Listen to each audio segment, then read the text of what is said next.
A very good evening and thank you for joining us on News 360. It is live from Adesawe Kanda in Accra. My name is Aisha Yakubu Khalid. And my name is Martin Asiedu Date. Here are the highlights for this evening. 360 Headlines is brought to you by Flamingo Paint and Napa Foods, Heaven Black Insecticide Spray and Coil.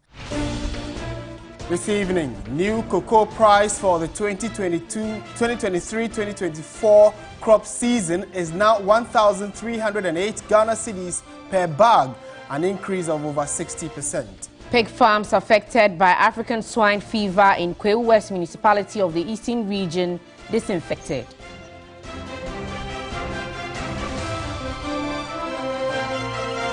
Also coming up, the inspiring story of a US-based Ghanaian engineer who doubles as a female boxer.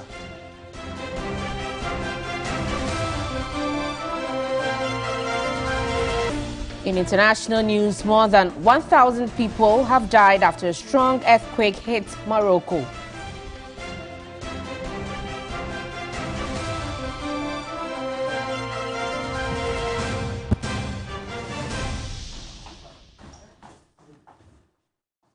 We have details of all these stories and more. Be a part of the show. Let's know what your thoughts are on the many stories we have for you this evening.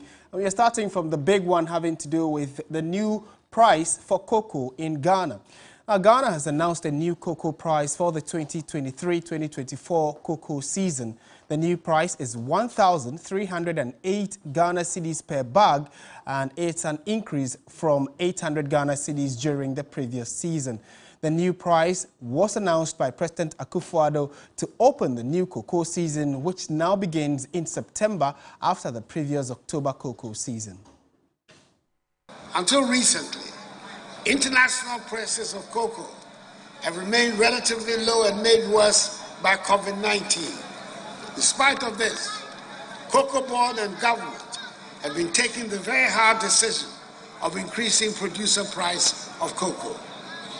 Cocoa prices have increased from 7,600 cedis per ton in 2016 to 12,800 cedis per ton in 2022, a significant increase of 68%. This has had an adverse impact on Cocoa Board's financial performance. However, the sustainability of the entire industry hinges on a well-remunerated producer who's willing to invest in business only with the certain that government will pay the appropriate price. The international market is beginning to pick up, and government, in keeping with our promise to our gallant cocoa farmers, has today increased cocoa prices from 12,800 cedis per ton to 20,943 cedis per ton, or 1,308 cedis per bag. That price is 70.5% of the gross FOB price and is equivalent to $1,821 per ton. It is the highest to be paid to cocoa farmers across West Africa in some 50 years. And that should come as a very good news to cocoa farmers. Let's find out what the reaction is following the announcement by the president. Obed Owusu-Adai is the coordinator of the Ghana Civil Society with cocoa platforms. He's joined us on phone for a quick chat. Good evening, sir. Thank you for your time. Good evening. Thank you for having me. This certainly must come as some really good news. With, you guys were asking for an increment. Did you expect over 60% for the cocoa producer price announced by the president? Yes, thank you very much. And as a matter of fact, the Ghana Civil Society Cocoa Platform did project that we're expecting between 60 to 65% increment. So this is very consistent with our expectations. But I must also say that we do commend the government for heeding to our call. And yes, indeed, it is a very, very, very monumental increment in the cocoa price. And we do commend the government for taking a very, very bold decision. And the announcement was done today. Have you already been able to touch base with farmers, and what are their immediate thoughts on it? Yes, I work in Tepa, and you should have been there to see how jubilant the cocoa farmers were, because the truth of the matter is that those of us on the ground, we knew the challenges, we knew what was necessitating the cocoa smuggling and all the problems in the cocoa sector. And by increasing it to this level, we believe the government has taken the first step in addressing some of these inherent challenges within the cocoa supply chain in Ghana. We know that government's major concern was the issue of smuggling, and a number of the cocoa farmers also said that they decided, or some of them actually smuggled the cocoa out of Ghana because of the prices that the other neighboring countries gave to the farmers. Now that we have this, can we get the assurance from farmers that they are going to concentrate and make good their promise of helping Ghana become a leading producer of cocoa again? Thank you. The issue is that it is not only up to the farmers to give these assurances. From our sources, when it comes to cocoa smuggling, yes, the farmers are the ones that produce the cocoa beans, but there was an organized crime kind of syndicate that was behind the whole issue, and that we also need to tackle those areas. Yes, we can speak for and on behalf of our farmers that they will not condone and be part of the smuggling anymore. But Cocoa Board and security agencies also need to work and identify those elements within the cocoa sector that were involved in this syndicate. All right. Obed Owusu-Adai, thank you so much. He's the coordinator of the Ghana Civil Society Cocoa Platform, sharing their thoughts and happiness about the new cocoa price of 1,803 Ghana cedis. Let's do some politics now. Vice President Dr. Mahmoud Bawumia is back on the campaign trail after winning the August 26 Super Delegates Conference of the governing New Patriotic Party. He's currently in the Oti region battling for votes from leaders of the party. He's expected in the Volta region at the start of the week. Oti asema zongo fo eka enano asem de pao zongo fo say Omunjindi say MPP, Omudi Dr. Bawumia beba, but Omudi nebadia, Omubetuamano, Sana Mukaya, Omubetuamano, Amba Enti Ushe North, na Ushe Zongwa, two strongholds, Dr. Bawumia Bejina, Ebetofom.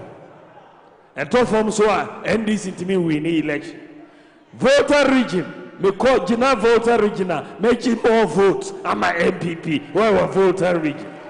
Making more votes. I'm a voter. And yes, sir. Making voters so making almost strongholds. No, you know, ebe shaky omo. Enintina, omusuro Dr. Bawumia sano. And yes, sir. Because. Omunyina nimse mebejina hwa mema omu showdown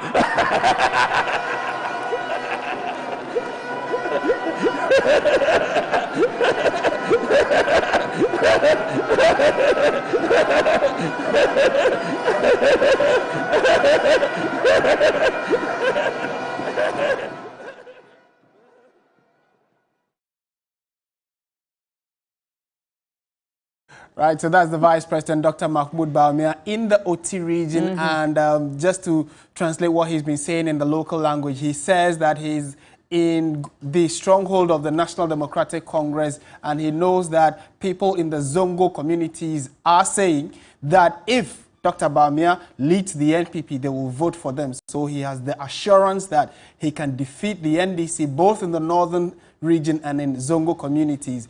And on the back of that said that when he goes to the strongholds of the NDC, he will give them a showdown. And we know that the showdown, the word showdown, came from Ken Ejapong, who is actually battling to also lead the NPP. So in the next few days, we'll see what that means. But the Vice President is back on the campaign trail, and that's just by way of what's happening on the political front regarding the NPP. Away from that, the Ghana Police Service finds itself under intense scrutiny as high-ranking officers face a parliamentary committee investigation. The controversy began with allegations of a tape intended to oust the Inspector General of Police, George Ekufu Dampare, leading to the interdiction of these three key officers. However, a surprising twist occurred when the police service announced the suspension of the interdictions that were leveled against the three, fueling debates about power dynamics and the state of the police administration in the country. There is more in this report. The Ghana Police Service has been the talk of town for the past few weeks due to comments made by COP George Alex Mensah, Superintendent Emmanuel Eric Jebi, and Superintendent George Osari. The three have taken their turns facing the parliamentary committee probing the alleged tape to oust the IGP, raising questions concerning the police administration. But the Dean of the School of Business at Academic City University, Professor Enoch Opoku-Antwi, has described the probe as a waste of time. This whole 7-member committee that is interrogating these police officers is a waste of every Ghanaian time. Why wouldn't the police council appoint their own IGP? That is causing the problem. Now, if politics get into the appointment of an IGP, this is what you get. The involvement of the three, COP George Alex Mensah, Superintendent Emmanuel Eric Jebi, and Superintendent George Osari, prompted the police service to interdict them amid controversy and concerns over the timing of the action taken by the police service. Barely 24 hours later, much to the surprise of many, the police, through the same means of announcing the interdictions, announced the suspension of the interdictions. This deepened the cloud of suspicions of power play, and to some, gave credence to a poor police administration system. Basically, something not right in the police service. And these are the things these officers were talking about. However, private legal practitioner and political commentator Martin Kpegbu commended the service for suspending the interdiction. We must commend the police administration for pulling back. That was the right thing that they did. We have pulled back. Let the parliamentary committee finish its work and then we'll take it from there. The point of interference would have been this. You see, the optics are totally bad. The Member of Parliament for Old Tafo, Vincent Asifua, could not agree more. Anybody who advised the Ghana Police Service to bring that interdiction letter didn't do a good job, because clearly these people appearing before the committee, in my estimation, in my opinion, are not amenable to any disciplinary proceedings, because they are before that committee to support the discharge of the work of the committee. And so it came to me as a surprise to have seen that interdiction letter. I think few hours after, we saw a U-turn of the interdiction letter. Then I told myself, okay, yes, I think they are now thinking. On the other side of the argument was Sammy Gyamfi, the National Communications Officer of the NDC. What is currently happening in Parliament relative to this matter is an entertainment of gross indiscipline and irresponsibility. And in any serious country, these people would have at least been interdicted by now, pending investigations. Who said that investigations must be concluded in a matter before persons are interdicted? Where is that coming from? According to him, there is more to the suspension of the interdiction than meets the eye. For somebody to overturn a decision taken by the police council with Dr. Bawumia in the chair, you must know that that power was from above. And who is that power? Who is that power? It was the president who directed his Minister of Interior to direct the IGP, giving him a 24-hour ultimatum that rescinded the interdiction. That is what is happening. Sammy Gyamfi says the happenings on the security front are beginning to affect the Inspector General of Police in the carrying out of his duties. There is enormous pressure from the New Patriotic Party on the powers that be to remove the IGP. And this courageous IGP is being affected by that. He's beginning to be timid. He's beginning to think about his job. He's beginning to be careful. Either than that, The laws of this country that we have promulgated for ourselves have given him as IGP the power to deal with this matter and the police service to deal with this matter.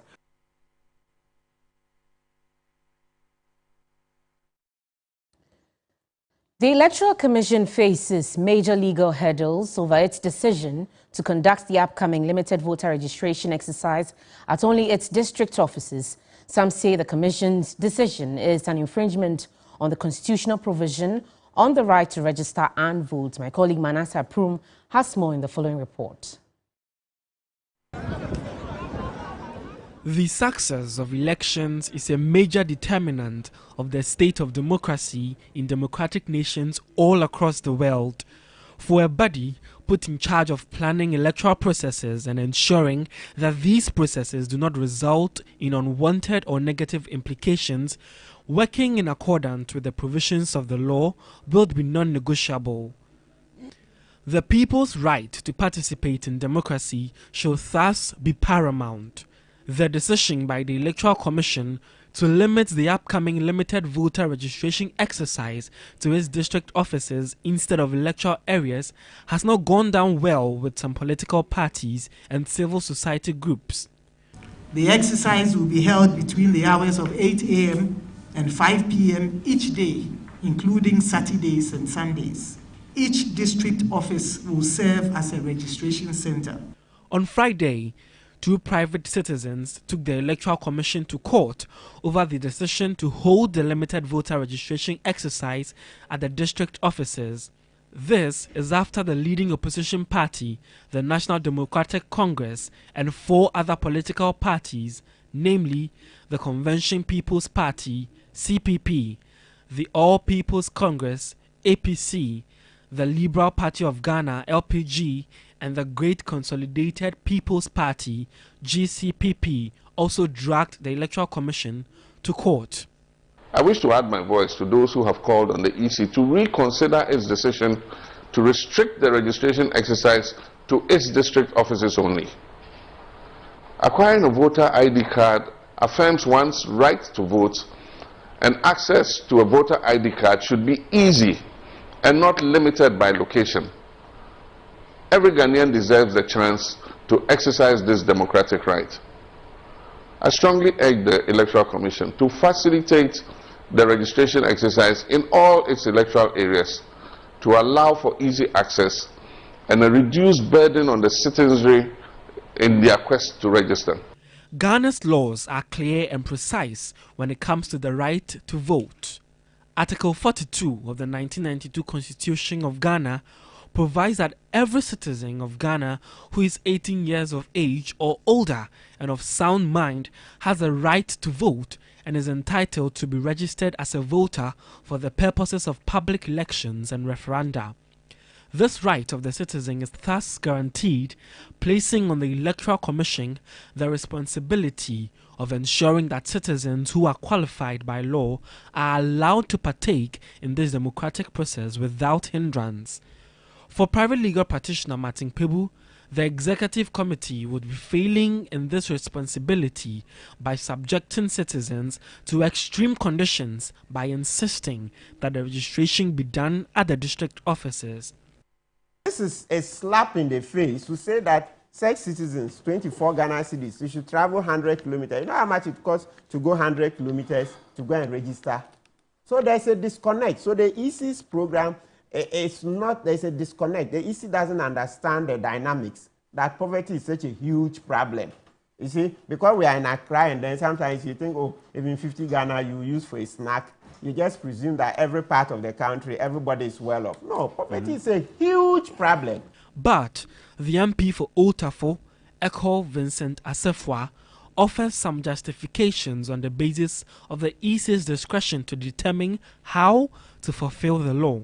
The case that has been sent to court by the NDC and other persons to the Supreme Court, it seems to me that we are directing to the Electoral Commission as to how they should embark on Regulation 30. So, in my estimation, it is supposed to be done by the Electoral Commission. The NDC's communications officer, Sami Jemfi, however, is of the view that the Electoral Commission cannot, on its own, take decisions that could deprive citizens of their right to vote. You cannot, as an electoral management body, be taking decisions that has the potential to deprive citizens of their right to be registered as voters. This is To some more news this evening, and President Akufo-Addo has appealed to chiefs to release lands for agricultural purposes. According to the president, the second phase of the Planting for Food and Jobs would meet its objectives of cutting down food imports if access to land for farming was made easier and more affordable. He was addressing the National House of Chiefs in Kumasi. Currently, the total agricultural land size in Ghana spans approximately 15.7 million hectares. Most of these lands belong to traditional authorities, and that is why I am here. As custodians of our lands, I'm appealing to you, Nananum, to release farmlands to facilitate large-scale commercial farming under this program. Unlike in the past, where government acquired lands under executive instrument, under PFJ2, we would entreat you to give lands out willingly to your subjects with the understanding that they pay back in kind and over time. The huge cost of paying for land upfront discourages agricultural investment. We're moving away from state land acquisition for agricultural purposes, with the hope that this program will set up a new course for land acquisition. It's also come to my attention that already delineated agricultural lands are being released for real estate development. I thus encourage you to manage the temptation of converting lands for non-agricultural purposes, as our collective interest in food production depends on it.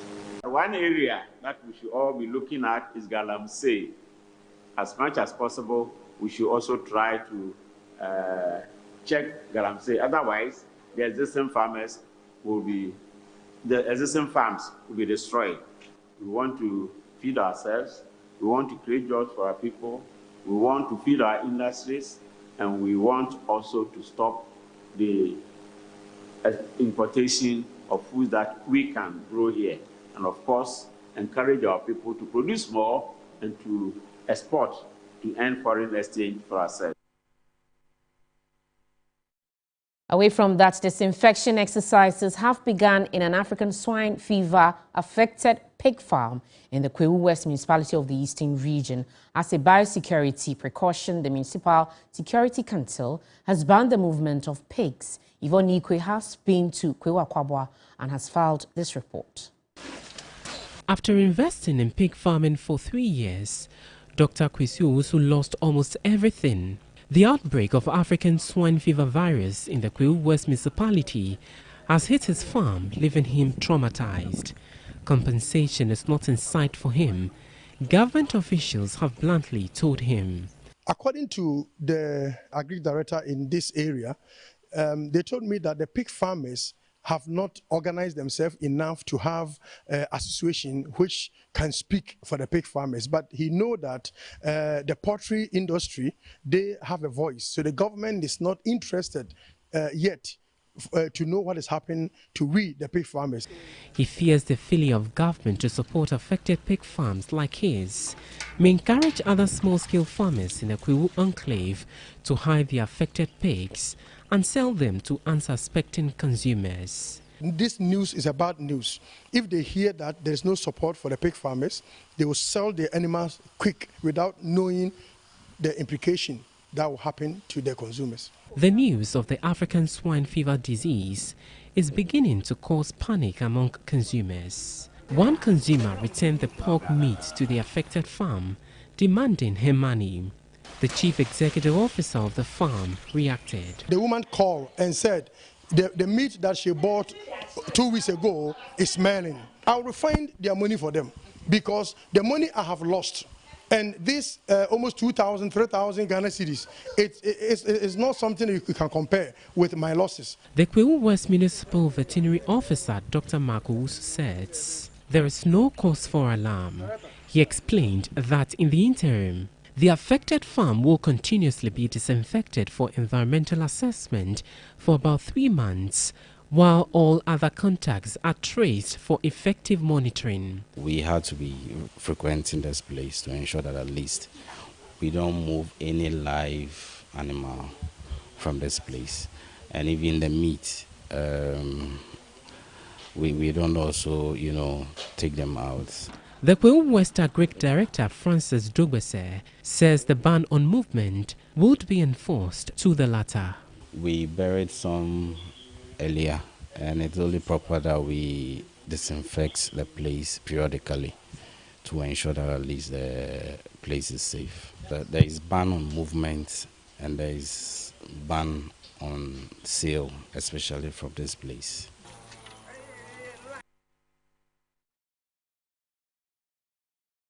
Let's go to some very sad news that played out earlier today. A burial service has taken place at Keta in the Volta region for the late National Science and Math Quiz star, James Luttrot.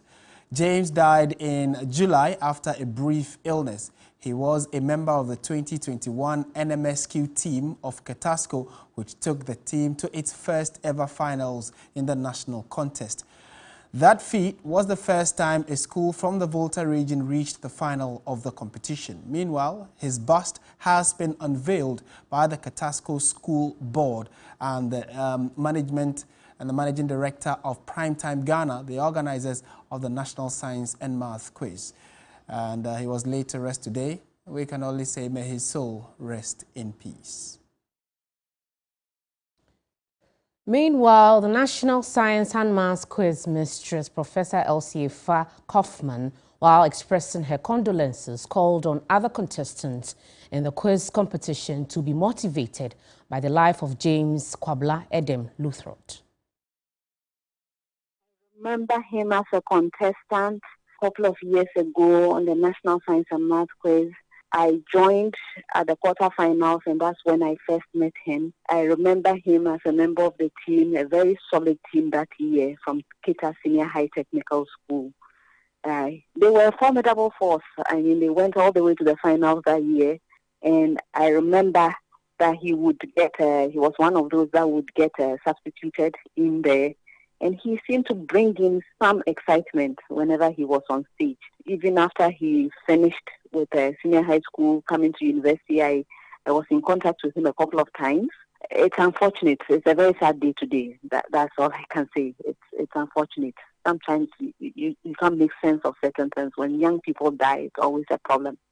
It's a huge loss. What normally happens is for many schools, when they have a very successful team, the team members even come back and support the juniors as they come up. They are not going to have the luxury of having Luttrot around. They will remember him with sadness. I'm hoping that it inspires the next generation. I'm hoping that Kita Senior High Technical School is able to present a very strong team this year, 2023 as well, because they have this loss that they need to recover from, that they need to put behind them, that they're going to be determined, even in, reflecting on his performance, to want to do well in his memory. I want to give my condolences to the family, his family. I want to say condolences also to Kita Senior High Technical School teachers, students, and especially their NSNQ teams.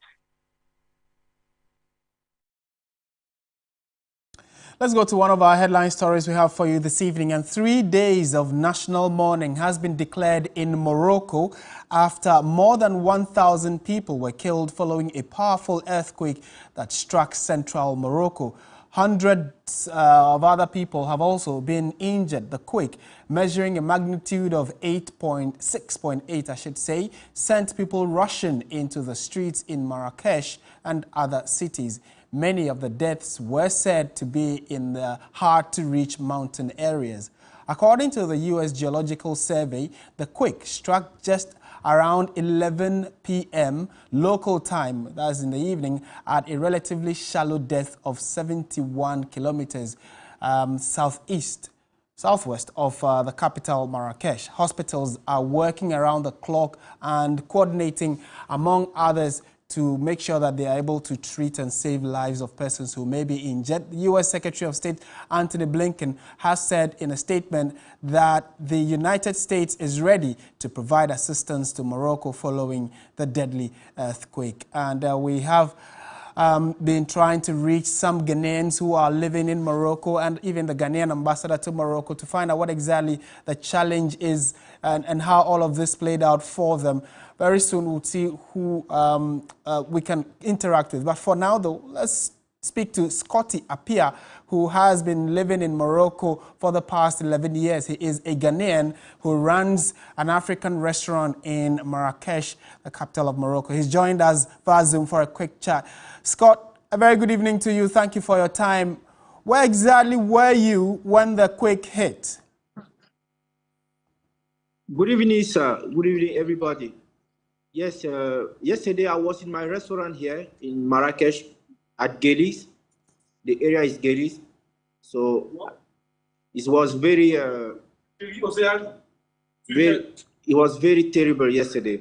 And a lot of damage. Yes, go on. A lot of damage. Yes, a lot of damage in the city. A lot of people lost their life.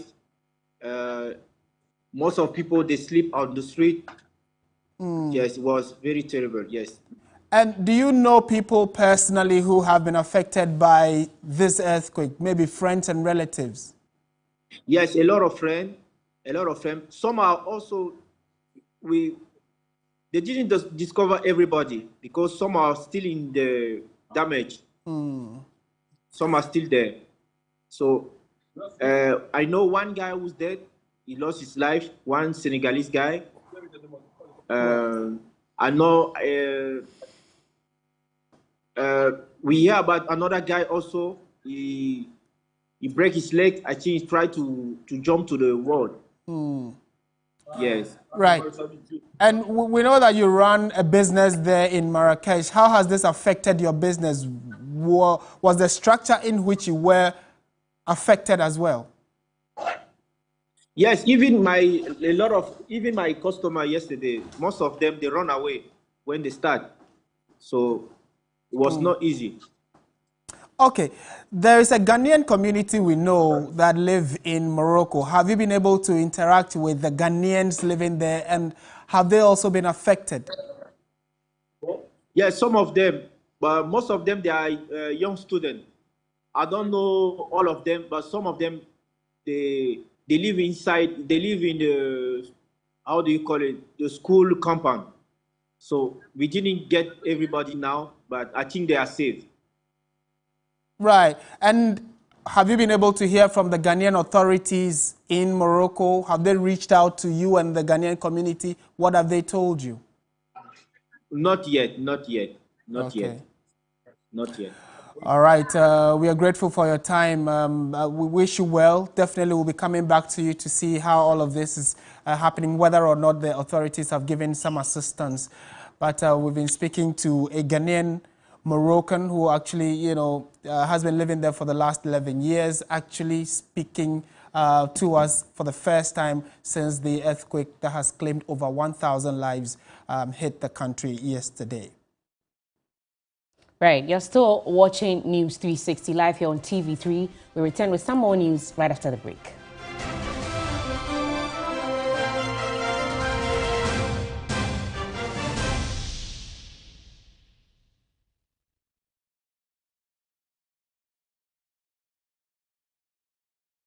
Ladies and gentlemen, we're going to demonstrate to you the superior properties of Flamingo paint. As compared to other paint brands on the market, we take equal quantities of Flamingo paint and this ordinary paint. We then dilute them with water. And now, let the test begin. The gentleman on the left is going to apply the ordinary paint, and the gentleman on my right will use the Flamingo superior paint. As you can clearly see, Flamingo has the obvious better hiding. Furthermore, Flamingo has painted a much larger area.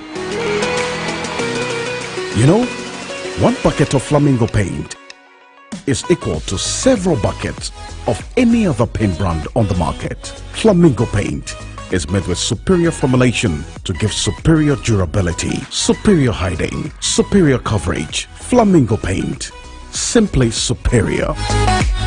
Whenever you fly to space or take your first step as baby, SoftCare always stays with you. New SoftCare Space Series is rooted from space technology. Keeps you dry and comfortable for 12 hours long. Offers you the most effective protection during your space journey. SoftCare. Protect your leap.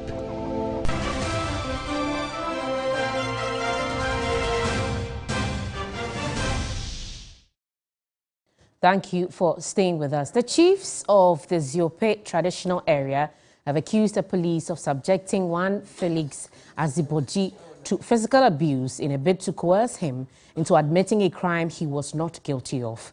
They have thus issued a 3-day ultimatum to the police to disclose the circumstances surrounding his death while he was in police custody in Ho.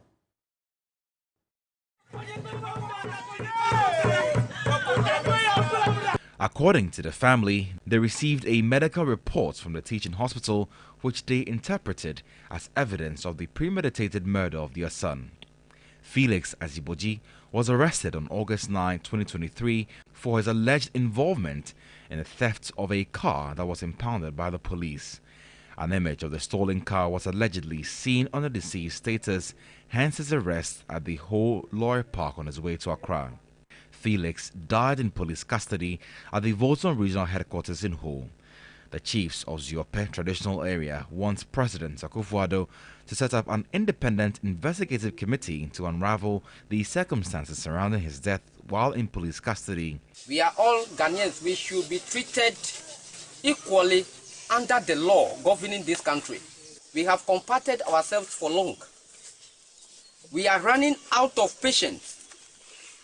We want the government to respond to all our calls, irrespective of where we are. They urge the police to ensure personnel responsible for the death of their son to be brought to justice. Just 3 days, they must respond. If really they want peace, because we know the police are for peace, and that is their mission. If really they want peace, then we will give them 3 days. A petition was presented through the District Assembly to the Speaker of Parliament, President and the Inspector General of Police to demand independent investigations into the death of their son. This is not the first time members of the public who have been arrested have died in police custody. Residents of Ntankofo, a community in the Sekandi Takoradi metropolis, accused the police of the death of one Emmanuel Baden alias Abu, who was arrested on suspicion of being an armed robber. Also in July this year, the family of Salahuddin Tafilu, 34, accused Asawasi police officers of manhandling him, leading to his death, although the police disputed this account. From the Volta region, let's go to the Western region, where President Akufo-Addo has commissioned 2 new security ships at the Sekandi Naval Command. The 2 new boundary-class ships are expected to improve maritime security in Ghana's territorial waters and the Gulf of Guinea. The 86-foot ships will help the Ghana Navy increase patrols to address the threats of pirates, trafficking and other crimes in our waters. Incidents of piracy and armed robbery in the Gulf peaked at 123 in 2020 and have plummeted since, with only 5 through March of this year. The 2 boundary-class ships, namely GNS Aplao and GNS Hafasni, former U.S. Coast Guard gatters, will be put to use by the Ghana Navy to ensure the security and prosperity of Ghana's territorial waters, exclusive economic zone and Gulf of Guinea. In another development, the Ghana Maritime Authority has secured a vessel named after Esther Efua Oklu, born Esther Efua Nkulenu, a popular Ghanaian businesswoman and pioneer of micro-lending to control and prevent pollution from oil spills while protecting the marine environment. Defense Minister Dominic Nitiwul commended the U.S. government for its interest in Ghana's security. The United States particularly has been of enormous help to our men and women in the armed forces. The support that they have been offering the armed forces has increased exponentially. U.S. Ambassador to Ghana, Virginia Palmer, said the U.S. is providing $24 million over 5 years to help the Ministry of Fisheries and Aquaculture install electronic monitoring systems on trawlers licensed to fish in Ghana. We're providing $24 million over 5 years to help the Ministry of Fisheries install electronic monitoring systems on trawlers and work to designate maritime protected areas to protect fragile ecosystems and species found there. Minister of Transport Kweku Ofori-Asiamah commended the Ghana Maritime Authority for its preparedness to guard our marine environment in the event of pollution. President Akufo-Addo said government is taking steps to retool the Ghana Navy and the security agencies, and this has yielded a positive result, with Ghana not recording any kidnapping attacks on ships over the past 2 years. The continued petty thefts, however, on ships and anchorages, particularly the Takoradi anchorage, are unacceptable, and I endorse efforts being made to create secure anchorage areas to protect ships at anchorage. Now, how far can you go to realize your dreams? Here's the story of a US-based Ghanaian engineer who doubles as a female boxer, Dr. Ornella Sathord, and is an inspiration to all females here in Ghana. My colleague Judith Awachitando tells the story of how she rose to pursue a PhD while excelling in her boxing career.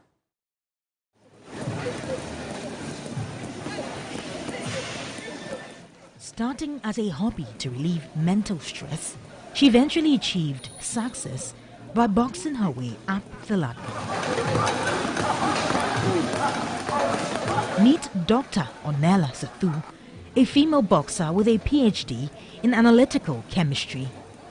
During her time at the University of Delaware, pursuing a demanding PhD course, Ornella found herself falling on boxing.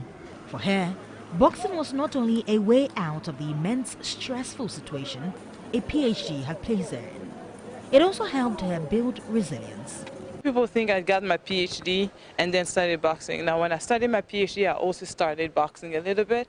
And then as I was continuing doing my PhD, boxing was helping me with the process of getting a PhD, the mental strength, the mental toughness, the discipline, the exercise, everything. A PhD is a mental training, and it's very demanding, and you cannot be the only thing you do. So I had a lot of frustration, I had a lot of things I was dealing with. And after competing in a few tournaments, she took her hobby a notch higher. Since I was a kid, I always wanted to be an athlete. I just didn't know what sport it was going to be. I tried volleyball, I tried rowing, I didn't like basketball. And then I found boxing, and then when I started, I didn't know if I was good at it, but the more I was doing it, and the more I found out that I was not bad, and I started winning competitions, and then I was like, oh, I'm not that bad, so let's see how far we can take it. Ornella inspires many sportsmen and women in a country where a significant number of sportsmen struggle with education completion. That motivates us to do more, because it makes you know where you are coming from and what you want to do, that anywhere you are, you can attach with anything that you feel like adding to your life so that you can move forward. And her coach, Dr. Ofori-Asare, cannot agree less. We have a theme that we used to say, book before hook. We use that to put the educational aspect into them, so that they would think about blending education and the sport itself. She has done the pioneer job for us. Ornella is set to compete with the Hitters, Ghana's national amateur female boxing team, in the upcoming 2024 Olympic Game qualifiers in Dakar. Judith Chitando, TV3 News. You're still watching News 360 on TV3. We're taking a quick break. When we return, we'll let you know what's the latest in the world of sports. Stay with us.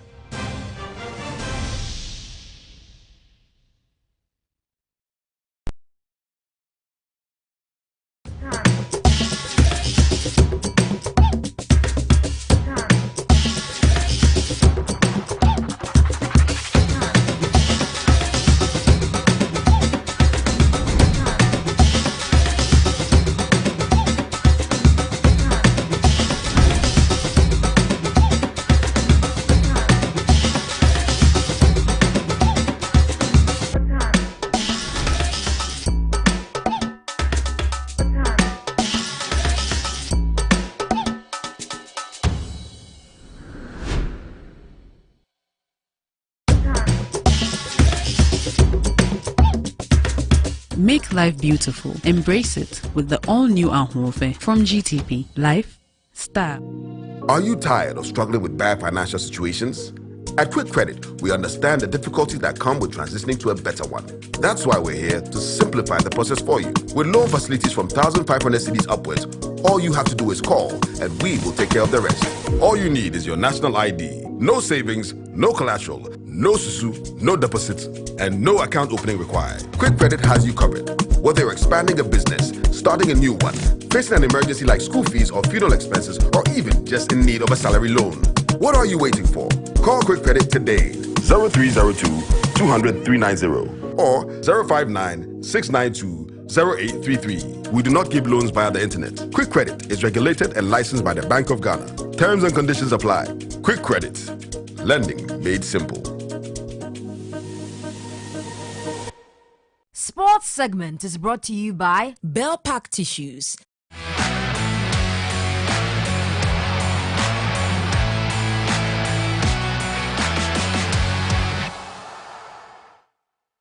Welcome back to News 360. Time now for sports. Aniela is with us. And before we went on that break, Aniela, we brought a story of, it's difficult doing chemistry and juggling it with boxing. Yeah. Both very demanding. Martin, I think it's very, very inspiring. And I think that it's just telling us that you can still do school and pick up a sport very easily. It doesn't have to even be on a professional level, but anybody else can do it. So maybe I'll pick up basketball.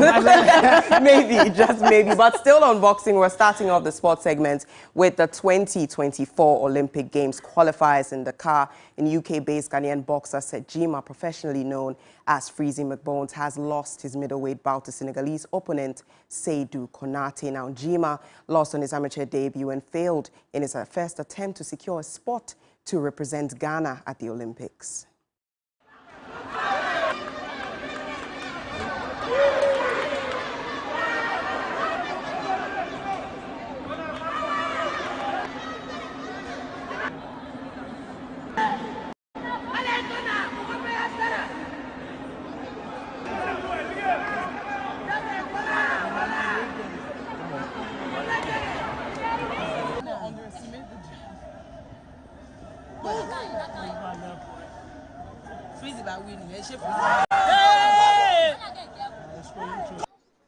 Ladies and gentlemen, the winner by points in the red corner representing Senegal, Konate Seydina Mohamed.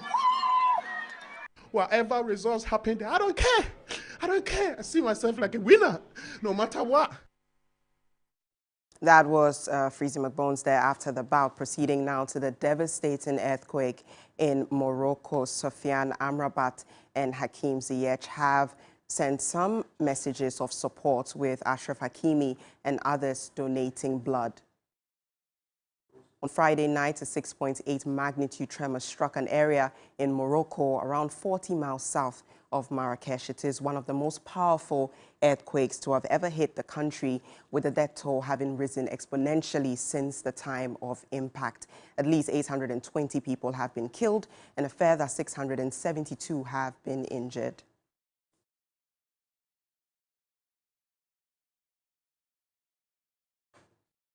In the European Championship qualifications, Yannick Carrasco was on the score sheet as Belgium top of Group F. Let's take a look at the highlights. Bakayoko gets a foot in. And now comes away with the ball. Tempting to take on the shot, which is deflected. Wrong foot's the goalkeeper. And Belgium lead in Baku. They might wonder how. He certainly will. Mohamed Ali have beaten by that deflection, which seemed to catch him out almost in slow motion, really. So Carrasco had taken the shot on. They've been below their best of Belgium. They've toiled for long spells in this first half.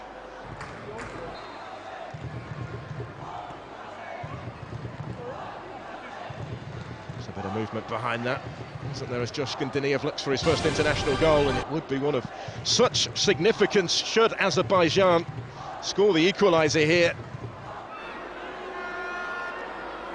All sorts of space here. Openda straight into the thick of the action. Doku then taking over, and it's turned away by Mohamed Aliev. Made a bit of a meal of it. Danger will be kept alive by Batshuayi. Michy Batshuayi, not quite. Nothing at the end of it for Belgium this time. But you suspect they are going to get chances late in the game as the match gets stretched, as home legs tire. And full time in Baku at the Dalga Arena. It's finished Azerbaijan 0, Belgium 1. Moving on to tennis, sixth seed Coco Gauff will face second seed Aryna Sabalenka in the U.S. Open final tonight. Here's what the two athletes had to say ahead of the encounter on the hard court. Expecting to do well, honestly, in this hard court season. So I'm really proud of the way that I've been able to change this season around for me. I think, honestly, when I had that at Wimbledon, I was really sort of thinking for off season and preparing for the next year. And, you know, I still think I have a lot to improve, but yeah, 100%, I wasn't thinking those results would happen. And even after DC, didn't think this would happen. Even after Cincy, didn't think this would happen. I mean, honestly, I would say that she played much better than in that match. When was that? Indian Wells. She improved a lot, so it's a different player. I wouldn't like really thinking about that match. But going into this final, I think I just have to focus on myself and prepare myself for another fight. And no matter what, just keep fighting and keep playing my best and do my best. You know, like there is nothing much you can like. That will be all for sports here on News 360. I am Aniela Alote. Up next is entertainment news. Entertainment news segment is brought to you by Awake Purified Drinking Water, GTP Lifestyled, Vodafone, Further Together, and powered by 3 Entertainment.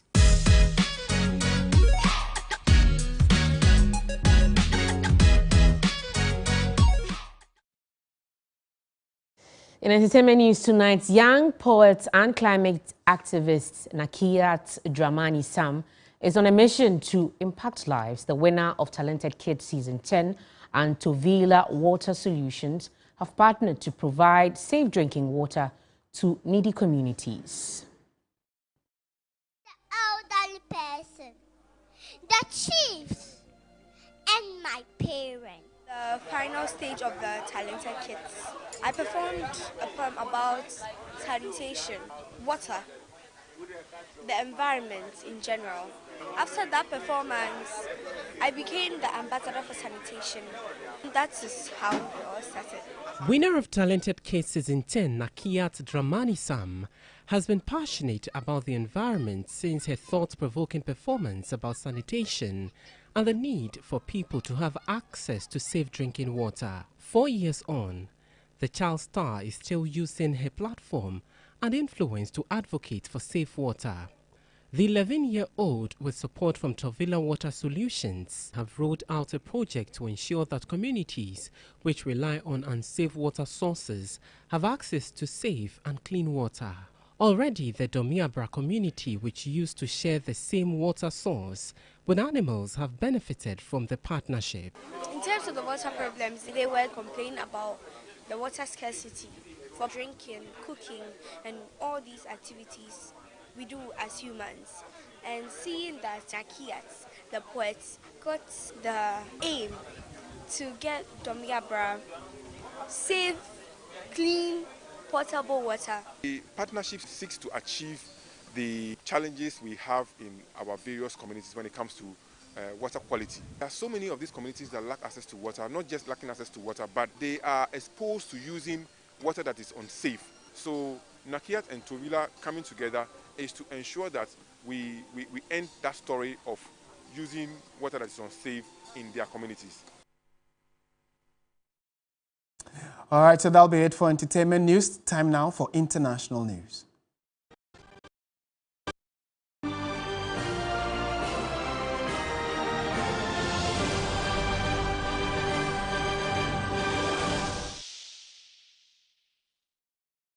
And let's go to that big story that happened earlier, late last night, I should say, which has to do with the earthquake that hit Marrakesh, the capital of Morocco, or near Marrakesh. Let's speak to the Ghanaian ambassador to the Kingdom of Morocco, His Excellency Samuel Jojo Efa-Broni. Thank you, sir, for your time, and a very good evening to you, if you can hear me. Hello, good evening. Great. We're happy you made time to speak to us. To start with, how many Ghanaians are in Morocco, if you can tell us, and then how many of them so far have been affected by this earthquake? Okay, Ghanaians in Morocco are mainly students on scholarship. They are about 260. There are also undocumented migrants, Ghanaians, who are few, but they don't register with the embassy. So we cannot get them to register with the embassy. Okay. So give or take, plus or minus the illegal Ghanaian migrants in Morocco, we're looking at about maybe 300 to 500 Ghanaians living there. Would that number be a fair estimate? Yes, it will be a fair estimate. Okay, and have you been able to reach out to them? Have you heard from them and how the earthquake has impacted them? Yes, we have student leaders who we are in contact with, and we have reached out to them, and nobody is hurt because no university has been affected, and therefore everything is okay. Because the earthquake happened in Marrakesh at the Atlas Mountain area. And then the students are mostly in Rabat, Tangier, and other places. Though there are some in Marrakesh, we have reached out to them and they are safe. So for now, that is the situation. All right. And personally, have you also been impacted in any way, as a Ghanaian and representing Ghana in Morocco? Yeah, we have not been impacted as such because we are in Rabat, the capital. Right. But this earthquake happened in the middle of the country at the Marrakesh Atlas Mountain area. So for now, by God's grace, we are safe. We thank God for that. So there isn't the need for any evacuation or emergency assistance that they will be needing, that is? Oh, no. There's no need for that. All right. We thank you. Yeah. Right. We thank you for your time. His Excellency Samuel Jojo Efa-Broni, who is the ambassador of Ghana to the Kingdom of Morocco, updating us on what's happened to the Ghanaian community there, says that the impact has been minimal on Ghanaians living in Morocco. However, it's been quite devastating for the people in Morocco. We only can pray and hope that the best comes out of this earthquake. Well, that's all from us this evening. If you log on to 3news.com, you'll find more news on there. Thank you so much for joining us. My name is Aisha Yakubu Khalid. My name is Martin Asiedu Date. Have a good evening.